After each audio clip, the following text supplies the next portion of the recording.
Hi, this is Voices of Adoption, and I'm Janet Sherland, author of Abandoned at Birth, Searching for the Arms That Once Held Me, a memoir trying to describe what it really feels like to be adopted.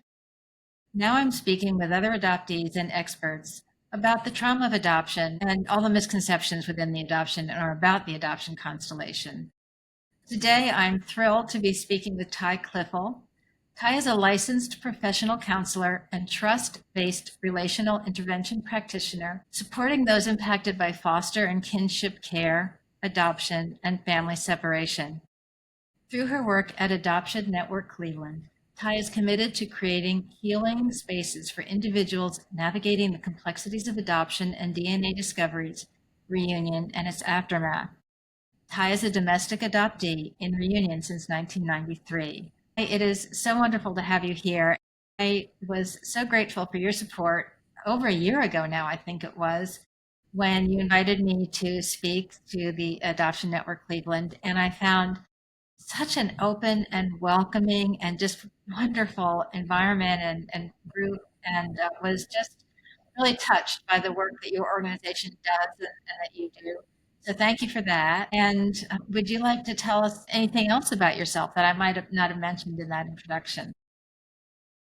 Yeah, definitely. Thank you, Janet, for your book, first of all, and putting that out into the world and sharing your experience. We loved having you on the Monday Evening Speaker Series and having you join our community. We always really value centering lived experience and voices of people who have had these experiences in their lives so that we can, learn from each other and just not feel as isolated in our experiences. And it's very valuable, but it is an emotional labor event for the people who are presenting. So I'm always very grateful when someone like you is willing to be so open and share with us. So I really enjoyed it. I can't believe it's been a year already. No, it really has. And it was so important, I think, and I'd love for you to talk a little bit about Adoption Network Cleveland because it's so special to find an organization that supports the adoptee point of view. We're so inundated with the industry point of view, the adoption industry point of view, or even the adoptive parent point of view. But as an adoptee, particularly the support of the adoptee point of view from an organization as large and as significant as yours, and some of the accomplishments that this organization has been able to achieve are really extraordinary. And I think a model many places around the country could look to for advice and affirmation. Yeah, Adoption Network Cleveland's been around since the 80s. I first started working with Adoption Network Cleveland as a client. Betsy Norris started the organization as an adoptee herself. So this whole organization was built grassroots, lived experience, people supporting people. And she, in her own search for her birth family, realized that there were a lot of us out there who were going through this and people just didn't have a place to talk about it. And that's how Adoption Network started. And I met Betsy when I was 19. And I was attending college just up the road, and one of my professors introduced me to Betsy and said, "You're adopted." And I was in the process of wanting to find my birth family and learn more about my own background and history. And at that time, records were closed. There was really no good way to get information. The internet didn't exist yet. And so it was kind of a challenge, and she connected me with Betsy. And so I started going to the various support groups that I'm helping coordinate now in my professional role.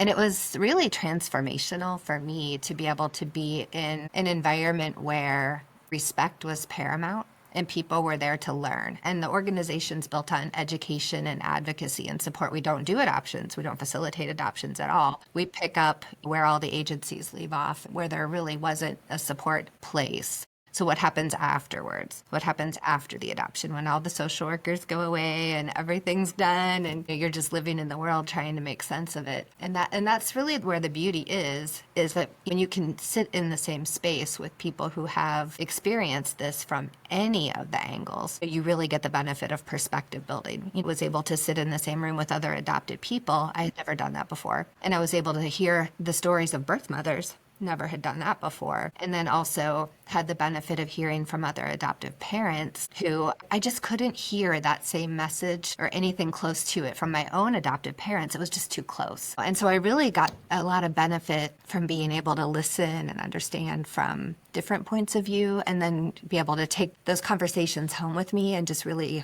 think about it and mull it over in between some of those support groups, consider how that fit with my experience and my understanding, and then go back and listen some more. And it's very layered and scaffolded, right? Where you just add on to your understanding. The more you take in, the more you kind of retool your thinking. And it really set a good foundation for my reunion. I really believe had so much to learn still, but I at least wasn't opening that door with only my little myopic viewpoint. I had a little bit of an idea of what the people on the other side of that phone might be feeling or thinking. And I had a place to go if I needed to call and process that with someone. And I think that was also very valuable to know that that was available if I wanted that. So important. I mean, one of the reasons I wrote my book was I thought if only I had had a book like this when I was growing up, someone to really affirm what it feels like, that loneliness and the grief, because there weren't words for it. And certainly in my generation, we didn't have social media, we didn't have the internet. So not only did we not talk about it, but there was no community there to reach out to. And certainly coming together with a group and hearing over and over your same words, your same story, your same yearnings and longings suddenly makes you realize I'm not crazy. This is part of this experience. And then, as I say, to also hear these stories and perspectives of others in the constellation, have the opportunity to educate others in the constellation, have the opportunity to educate adoptive parents about what you're feeling, because those of us who are adopted aren't often free to do that in our own family. We're too insecure to talk about our true feelings and emotions. And so, yeah, that community and that the numbers too, just the other people having the same experience as you to affirm this thing that's been so quiet and sort of private and culturally not recognized. We're in that trauma, but we're expected to be grateful for it and not have any other feelings about it. So I'm so glad that the scope of the organization supported you so much. And can you tell us a little bit more about your own story, your own search and reunion? Yeah. So I was a baby scoop era adoptee. I was born in 1970. The adoption was facilitated through Catholic Charities in Cincinnati. My birth mom she was just in a position where she was single and pregnant, and it was shameful to her family. And it was a really traumatic event for her family and for her, just trying to gain acceptance and figure out what to do. She is also an adoptee and had a very good adoption herself. She felt her adoptive parents were very good to her and she was close to them. Still curious like all of us, but she had a good experience. And at that time, if you were unmarried and Catholic and pregnant and affluent and, that kind of thing, that's what you do. You place your child. So she believed strongly that it was the best decision for the circumstance. But I mean, I will say, having been in reunion with her for so many years and having many, many, many conversations about it, it was a real difficult decision for her and a huge source of grief to have to make that decision. There's kind of a mystery about where I was for the first month or so of life. My birth mother thought I was with my adoptive parents. My adoptive parents thought I was with my birth mother. No one will tell me. I've tried to find out, like, did I go in foster care? Was I at the home for unwed mothers? I have no idea who had me for the first month of my life, and no one does. But somehow I made it to I made it to an adoptive family. And let's see, my birth mother gave birth in a different state under a false name, that whole girls who went away experience where it was very, very confidential. But they did let her drive me, she said, to the home for unwed mothers herself with her own adoptive mother. I know she did get to spend a couple days with me, which she really treasured, being able to do that. And then the adoption that I went into probably shouldn't have happened. My adoptive parents were in that situation where all of their friends were having children, and they were not able to have children biologically. And it was a real source of stress for them and like a societal pressure. Everyone in the neighborhood was having these babies and they were not having a baby and they really wanted to. And so what people did then was we'll just adopt. But I think that adoption was, meant to be the glue for the marriage, which ultimately fell apart before I was one. So, and there were some mental health issues in that family system that I was raised in, which was really challenging. I ended up being primarily raised by my grandmother. She was wonderful. She's just a lovely, lovely person. And she took over, she retired early and took over raising me basically because her daughter was not able to really be the lead there. It was always open, that I was adopted. It was never a secret. It was never a sit down and have a conversation and introduce the vocabulary and explain. It was just always talked about very openly as I was growing up. But as luck would have it, I'm just one of those really, really, really curious people. I have a busy brain that's always wondering, what about this and what about that? And I wouldn't let it go. I always wanted to know. I always asked, so what happened then? And who were these people? And what were the circumstances? And how did that go? So I started searching in a little kid form pretty young, like trying to call information and see, who was the woman that gave birth on my birthday. And, things that you do as an adoptee sometimes when you're trying to make sense of yourself. And I was just trying to get access to information for the longest time, and I couldn't because I wasn't old enough. But I did find, sleuthing around when I was about 14, my folder of adoption information, and it had the social worker's name who handled my adoption. So of course I called and introduced myself and said, I'm 14 years old and I want my information. And she's like, no, honey, you can't have that. But anyways, over the years, I continued to talk with her. I called her at least once a year and just check in. Did anything change? Can I have any information? What's available? I got my non-identifying when I was old enough. And then when I was 21 or so, I called again. And they started this thing called a correspondence ledger where you could write to the family you were searching for. And if they wrote to you, then they would forward those letters to the person that was trying to make contact. And so she sent me that paperwork, told me about it. And I was in graduate school at the time and just really busy. And I had it just sitting on my shelf in my room. And I'm like, oh yeah, I got to do that one of these days. And I hadn't done it yet. And then all of a sudden she called me out of the blue. And she said, that paperwork that I sent you, do you still have it? And I said, oh yeah, I'm sorry, I meant to do that. And she said, I can't tell you anything. You need to read between the lines. But it's time to fill that out. And so, of course, the whole adrenaline surge of like, oh gosh, this is happening. And in the meantime, simultaneously in Cincinnati, my birth mother had a temporary person working in her lab that was also adopted. And because she was an adoptee, they were talking about being adopted. She didn't disclose she was a birth mother, of course, who told her that because she was born before 1964, her birth records were open. So she called Catholic Charities, which handled her adoption, the same social worker.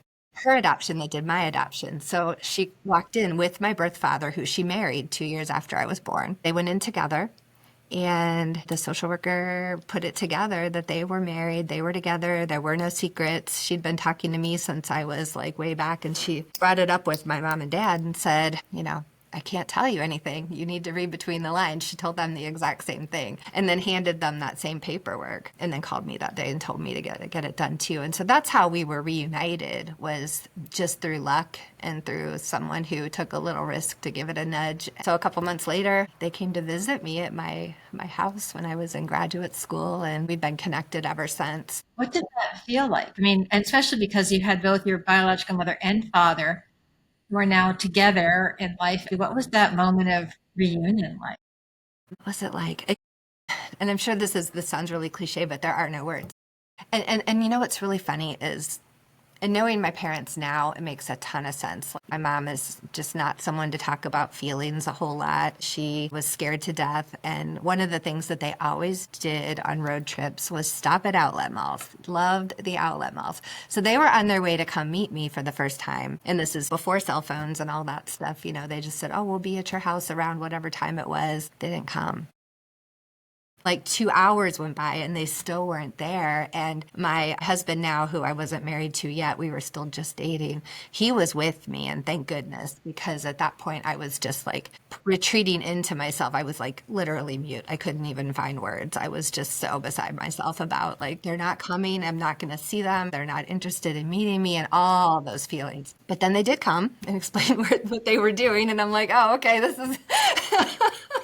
knowing them now, that makes complete sense. But at that moment, it was just wild. It was really, It's like having your brain operating on 7 tracks at the same time. You're assessing what they look like and who you look like, and you're watching their body language and mannerisms, and you're listening to their story of things. You're thinking about your own anxiety, and it was so overwhelming. And I was so happy to have had a buffer who knew me well, knew the story, and had kind of, who could take the lead in the conversation when I was starting to like need a minute to just recalibrate so I could take the next step forward. Did you see yourself in either or both?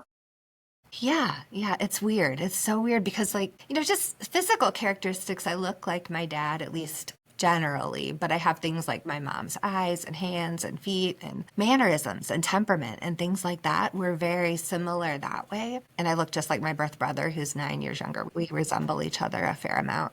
So that kind of stuff is really cool to see because you don't ever see that as an adopted person, right?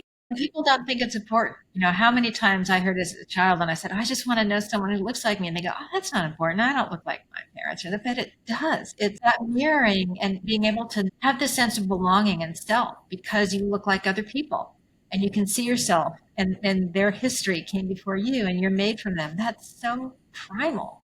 And we don't have that. And that's such a huge loss.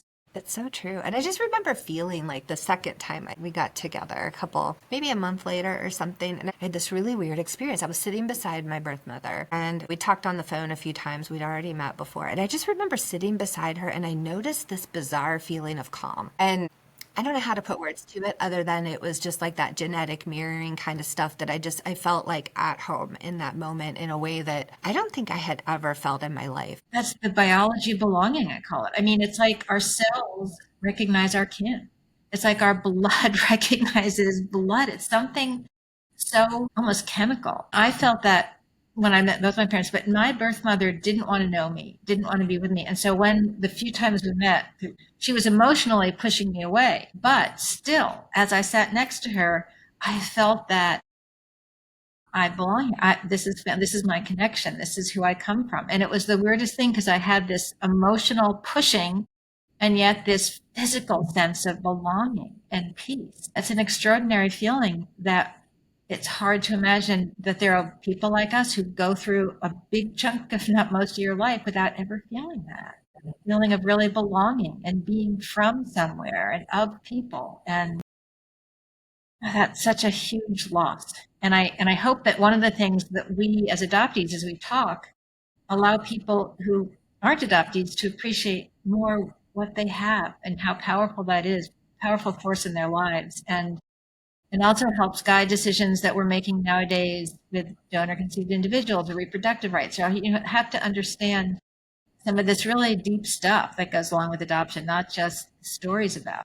And interesting, before you were in Search and Reunion, were you already studying what your profession is now, or did you change that at some point?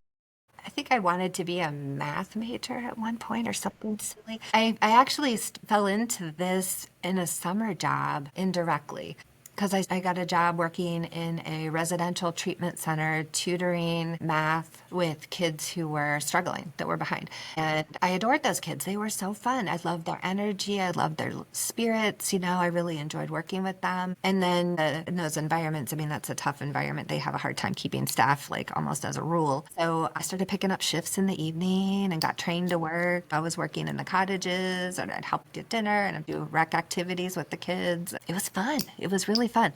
And so I started to learn about that kind of work. And then when I went back to college for my sophomore year, I started working full time at a residential treatment center across the street from my college. I graduated high school like at 17 or something. And I was kind of on my own very young in terms of like going through school and everything and trying to make the math work. And so having that job was really important to staying in college. So anyways, I just leveraged that summer experience into working as a counselor in the residential program there for a little while, and then decided to get my master's in counseling and continued working at the University Counseling Center and in a school for at-risk youth for my assistantship. And one thing led to another. I was working in the foster care and adoption space for a couple of different agencies and there's a shortage of families to step up for kids in the child protective system. A lot of teenagers who are on the verge of aging out, who don't have people that that are in a position to step up for them. And so I spend a lot of time working in that kind of space, like recruiting and training families to understand trauma, understand what their kids have been through, to be able to support them. And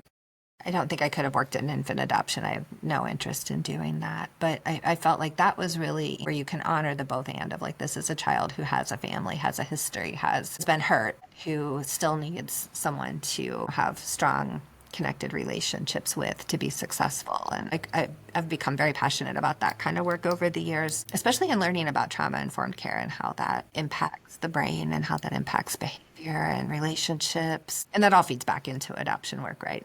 When this position opened up, it was actually, for me, I'll say it was a dream come true because I have so much respect for Betsy, so much respect for the organization she created. And I know the power of the work to be able to be in a position where I can support other people, or even just through creating spaces where people can engage in peer support and find community and connection. I know it means everything. So it's one of those things that getting up for work is a joy because I really enjoy it so much. People sometimes ask me about the difference between adoption and foster care. And of course, I've never been in foster care. I can't speak to that, but I've talked to some other people along the way that have different thoughts about that. Being an adoptee yourself and then working with so many in the foster care system, are there differences in these like sort of foundational issues between kids in foster care and adoptees that you've noted or that you seem to find come up time and time again? Are they more similar or less similar than people might think? It's a great question. I mean, that's the same core experience that anyone is going to go through, from loss. As an adoptee, even if you're adopted at birth, you experience a significant loss. You've lost your genetic connection. You've lost the relationship of the person who you've lived in their body for all, gestation. You've lost a whole lot as a baby even. And we know from the neurobiology research that you do have implicit memories and you do have connection stored in your body that doesn't go away. And there's loss for the birth parents. There's loss all the way around. And in foster care, it's still centered in loss. You have parents who've lost their child. You have a child who's separated from everything they've ever known. And in the case where they're older, they not only knew their parents and are grieving that loss, maybe they're missing their neighborhood, their friends, their school, their baseball team, their favorite dog, all of the things that kids walk away from with no notice. So when a placement happens in an emergency, and it's deep. It's hard for an adult to wrap their brain around that. It's even harder for a 7-year-old to be able to articulate the grief and loss that they're experiencing and the sadness and the stress, and it comes out in behavior. Even adoptees go through that. Some of the adoption issues that come out in our decision making and our behaviors as we mature through life, it's all connected to these core issues. Exactly. And as you said, as things keep coming up through life, it's never done. I've had people say to me, written the book and talked about it. Well, now are you all better? Are you fine? I'm like, well, it's not that. And how things just, interweave through different points of life, different things come up. And I usually say it's like living with grief. You never get over it. You just learn to live alongside it. But the issues that are raised cycle up and down throughout different points of life. So it really never goes away. But I do urge people to find out all they can, search and find out, because the more you know, the more of yourself you have with which to navigate all of that. You're more intact, you're more whole, you'll understand yourself a lot better. And because it's never going to go away, it's just always going to be there. Well, and it was such a gift for my children too, to be able to know their genetic background. Like I went through the experiences, I'm sure you did, when you go to the doctor and you fill out your initial new patient forms and you X out all of it because you have no information about yourself. You're like, I don't know what my health history is. I have no idea, And when I was older and knowing that health history was really wonderful because I could provide that when I was having a family of my own. I could provide that to anyone anytime I needed to access that, I had a person to ask, like, what's the family history here? It can be a great tool for prevention. There were things that I worried about just as a woman that, breast cancer. And I was so worried about it and I didn't know. Well, there's no history of breast cancer in my family. But meanwhile, I never thought about different eye issues. And there is this eye issue that was luckily discovered in me. But anyway, if no information, you can worry about something needlessly and not address something that you need to be aware of. So yeah, having that is huge. But yeah, it seemed like the work that you do, I was wondering if that was motivated by your experiences as an adoptee and someone who experienced search and reunion. That's such a fundamental understanding to have. Can you tell us a little bit more about trust-based relational intervention? I don't think I've ever heard the term as applied to a specific kind of practice. This is something that I have to say that literally changed my life in a really amazing way. It's some research from out of Texas Christian University. Karen Purvis and David Cross, they were the researchers. And they were working with children who had been adopted largely through orphanages and kids that were having some big behaviors, and their adoptive parents were really struggling and trying to find support. And Karen had started a camp, and they noticed through some different ways they were doing things in the camp, they were able to get a handle on some of the behaviors. Fast forward a little bit and a lot more research, they learned that trust-based relational intervention is basically built on connecting principles, which is building relationships that are healing within the family, putting intention into time spent in play together, in enjoyable activities together, in listening to your child, giving your child voice when they share their experiences. There's a whole slew of connecting principles with the goal of centering relationship, because we know that people who are harmed through relationship heal through relationship. One of the other principles is empowering principles, like how do we deal with nutrition, hydration, sensory inputs, things like that, to help our brains and bodies function optimally. And then correcting principles of like, how do we address discipline? Because a lot of traditional discipline aggravates trauma. A lot of us were spanked as children, when we did something wrong. If you're a child who's been harmed from a parent physically abused, your adoptive parent who comes to you to spank you is going to exacerbate all of that childhood trauma. Or if you're someone who made a mistake or they've been abandoned, or their parent has shunned them or isolated them through discipline or made them feel like they were on their own, some of those kinds of things, isolation, discipline, like go to timeout type of things, can feel very re-traumatizing. And so it sort of flips traditional discipline on its head, where we spend a lot more time in correction. Do this because I said so, do it now.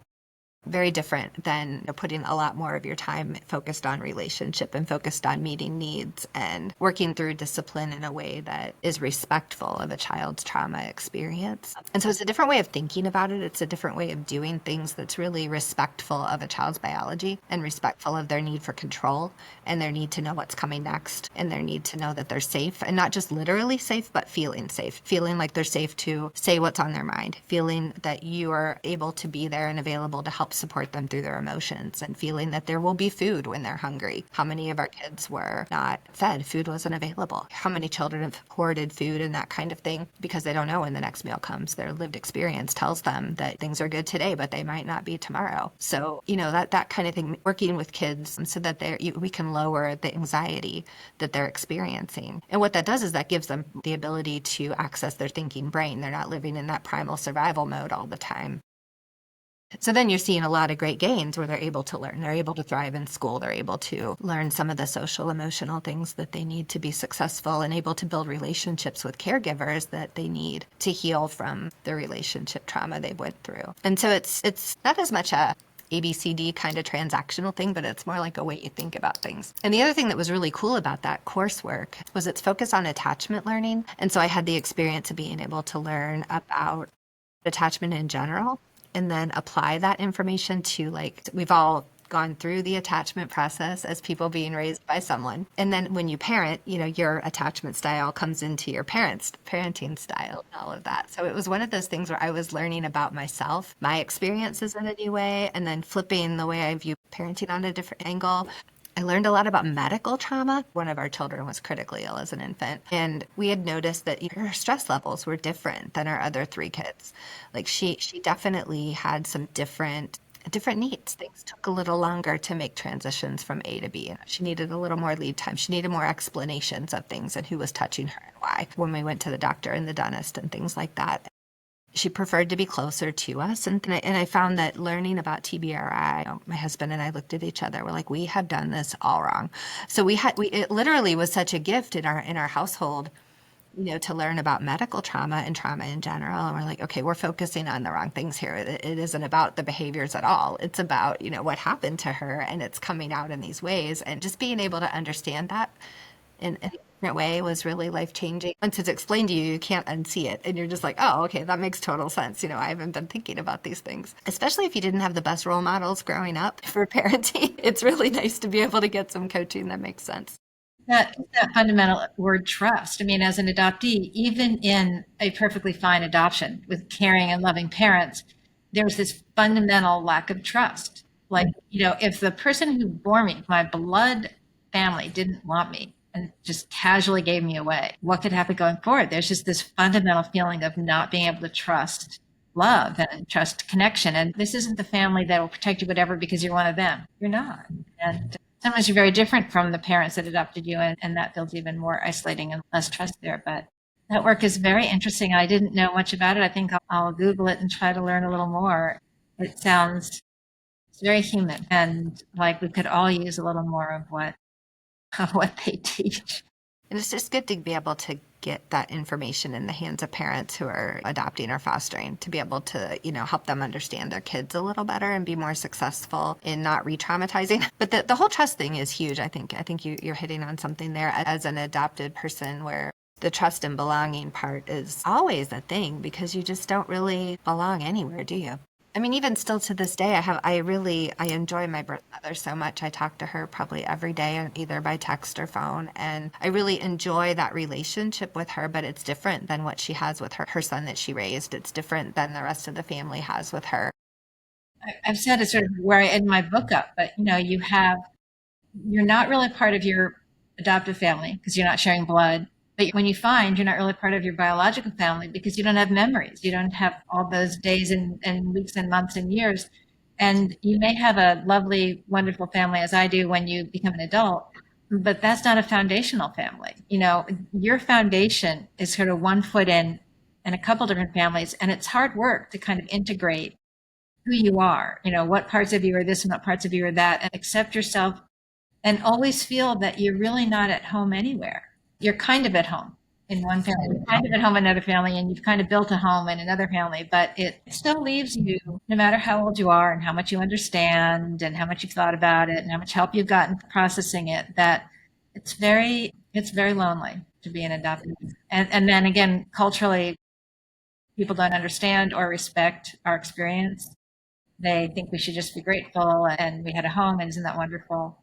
So it's very difficult. And I think it's important for all of us to say the truth and to not only affirm the experience to others, but to help try and educate people going forward about what's lost in it. So what can we try and do better, and how can we do that better and make better decisions? And like this trust-based relational intervention, what do they need that may be different than we normally think in a family? So is there anything else that you'd like to talk to? Anything that, if you had an elevator pitch to say to someone, what's the most important thing you'd like them to understand about being adopted, what would you say? That's a big question, isn't it? I think one of the things I really appreciate about where we are at this point in history is that it's very open. There are people who are out there with their stories and their experiences that are willing to talk to anyone about it. I think that community is something that really, I value it so much, because you can step into that and know that you're not by yourself. That's half of the battle right there, is just knowing that you're having a normal reaction to an abnormal experience. And just being able to feel that with others who've walked it is really a great thing. And this type of openness, it hasn't historically always been there. No, I agree. It's historic and it's so refreshing and such a relief. Well, thank you so much for speaking with me this morning. I really appreciate your time and your work and all that you're doing. And thank you for your support as well. Where can our listeners find out more about you and your work? Our website is adoptionnetwork.org. We have all kinds of great services that are completely free that you can register for online. There's support groups for the full adoption constellation, for birth mothers, for those with DNA discoveries, for transnational adoptees, and also for adoptive parents and families. We're a membership organization. You can join or not join, up to you. We love it when people do join and support our work, but we don't We don't limit access to anything. We want you to come and be part of it. We also do education and outreach, which is the program you were part of, Janet, a few months back, which is the Monday evening speaker series where we bring thought leaders from all over the country and sometimes out of country to share their expertise and research and things and books. And we welcome all of your viewers and listeners to join us and connect with me online. All my contact information's there. Thank you for listening to Voices of Adoption. I'm Janet Sherland, and I can be reached and have more resources at my website, abandonedatbirthbook.com, or on Instagram, Janet Sherland Official. And my book can be found anywhere books are sold: Amazon, Barnes & Noble, Books A Million, bookshop.org, and hopefully your local bookstore. Thank you so much for listening.